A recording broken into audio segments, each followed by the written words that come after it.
लेकिन सच्चाई ये है कि ऑर्केस्ट्रा में तो ढोड़िया चाटता उनको देवरा, ऐसा ही ना गाना आया है। मैं देखा, मैं कहीं नहीं तो कहीं हमारी मानसिकता गड़बड़ है।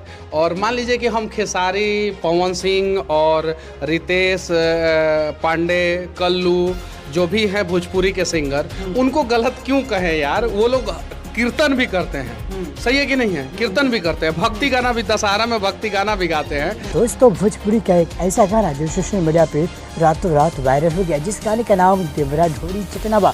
दोस्तों, देश के कोने कोने में इस गाने को लोग पसंद करते हैं और सुनते हैं, लेकिन आप लोग को बता देना चाहते हैं इस गाने के विरोध काफ़ी लोग करते हुए नजर आ रहे हैं। लेकिन आप लोगों को एक बात सुन करके आपको काफ़ी ज़्यादा आश्चर्यचकित होगा। दोस्तों, न्यूज़ चैनल की दुनिया में एक बहुत बड़ी रिपोर्टर जिसका नाम मनीष कश्यप है, इस गाने का सपोर्ट करते हुए सामने आया है।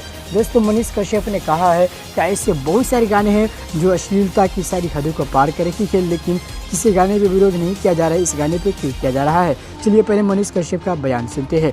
दोस्तों, आपने मनीष कश्यप का बयान सुना, किस तरीके से मनीष भैया ने कहा है कि मैं इस गाने को सपोर्ट करता हूं क्योंकि ऐसे गाने बहुत है और मैंने देखा कि ऐसे गाने को लोग बजाते हुए देखे गए हैं और पसंद करते हुए देखे गए हैं। कहीं ना कहीं लोग अच्छे हैं क्योंकि ये सभी तरह के गाने गाते हैं, कई भक्ति गीत भी गाते हैं, कभी कभी ये ऐसे गाने भी गाते हैं लोगों को इंटरटेनमेंट करने के लिए। दोस्तों, आपको भी लगता है गाना गलत है? आप कमेंट में ज़रूर बताएं और मिलते हैं अगले वीडियो में। अगर वीडियो अच्छा लगे तो वीडियो को लाइक करके चैनल को सब्सक्राइब ज़रूर कर लीजिए। मिलते हैं अगले वीडियो।